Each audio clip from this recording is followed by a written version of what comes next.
L'introduction de SpaceX en bourse va être quelque chose de tout à fait extraordinaire dans le sens littéral du terme. On voit qu'on a un univers qui n'a jamais été créé avec les satellites, avec les fusées, avec l'intelligence artificielle, avec potentiellement la conduite autonome. Donc on est dans une situation totalement inédite. Il est extrêmement difficile, voire impossible de valoriser cette entreprise. Par contre, ce qu'on peut dire, c'est que cet univers qui a toujours été le rêve d'Elon Musk est en train de se créer et va certainement faire des émules. C'est un défi absolument incroyable, mais qui dépend d'un seul homme qui a plus de 80% des droits de vote. Et donc, il y a une question sur la gouvernance, mais en tout cas sur l'idée, à 5-10 ans, c'est absolument extraordinaire.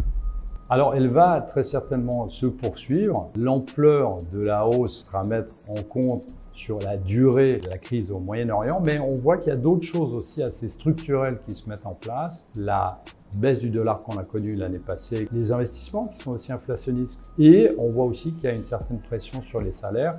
Donc on pourrait à terme voir une inflation un peu plus élevée structurellement.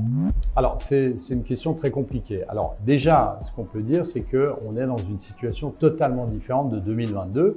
Que 2022, les taux étaient quasiment à zéro ou à zéro. On peut se permettre d'être un peu plus attentiste pour la Banque centrale européenne et pour la Réserve fédérale américaine. La problématique pour la Banque nationale suisse, c'est que les taux sont à zéro et qu'il n'y a pas beaucoup de marge de manœuvre. Donc théoriquement, les taux en Suisse devraient être plus élevés et ils seraient dans une situation un peu meilleure. Donc, on s'attend à ce qu'il y ait un statu quo. Et les questions, c'est de savoir si les banques centrales seront dans l'erreur de 2022 en remontant les taux trop tard, ou dans la situation en Europe de 2011 où la Banque centrale européenne monte les taux trop tôt et est obligée de les rebaisser. Donc c'est un exercice extrêmement difficile.